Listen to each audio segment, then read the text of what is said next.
I have this place, for some of you who are new, is called Dame Kang. Da is self. Me is no self. Kang is house. So this is the house of no self, meaning those who enter here receive teachings on destroying the self-cherishing mind. No self doesn't mean you don't exist. No self means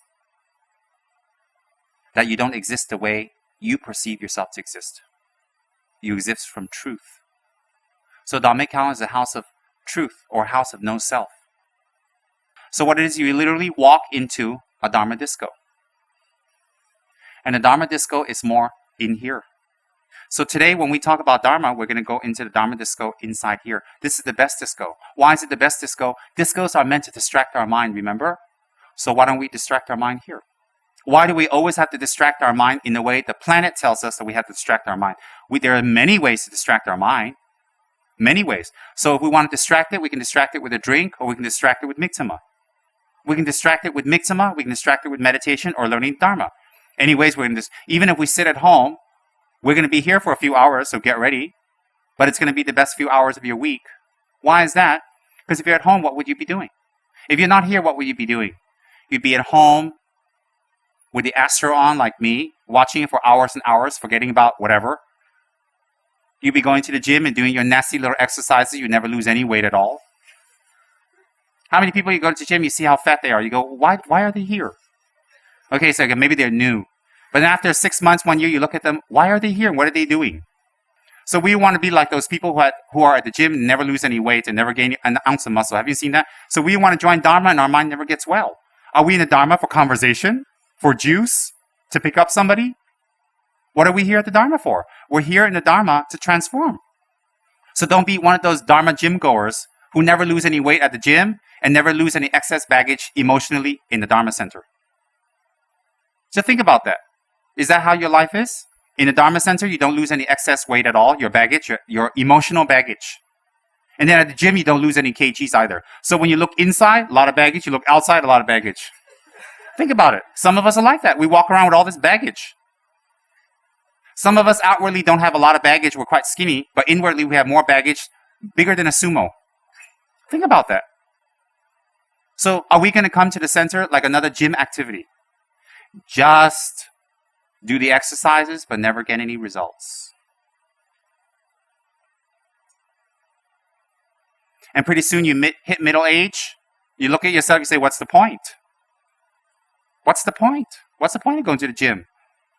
Everything is hanging. Everything is loose. I don't even have to run to make it bounce. I walk and it bounces.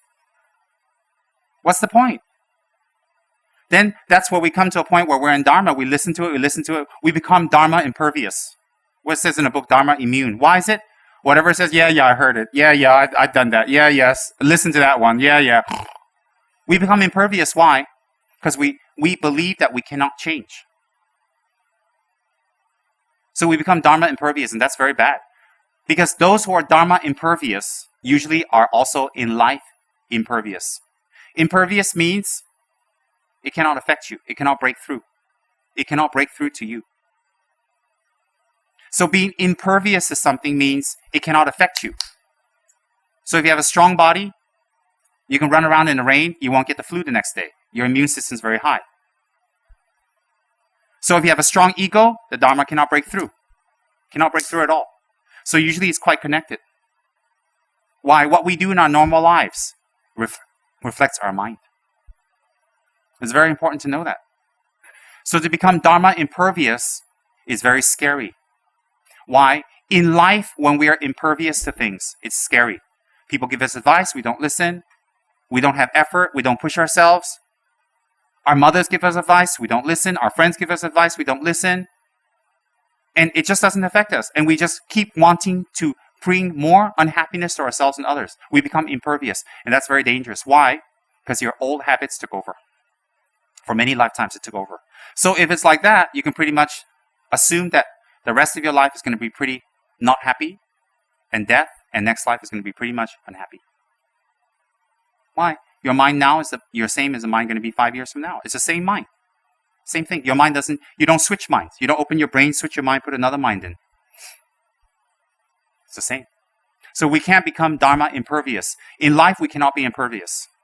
When people criticize us, we cannot be impervious. We have to listen to the criticism always, whether we're 50, 100, or 20, or 30, or 15. We have to listen to their criticism to see if it is real. It is real. If it is real, I must be wrong, everybody cannot be wrong. So we must do something about ourselves. To react back with anger when we're criticized. To react back with negative emotion when we're criticized.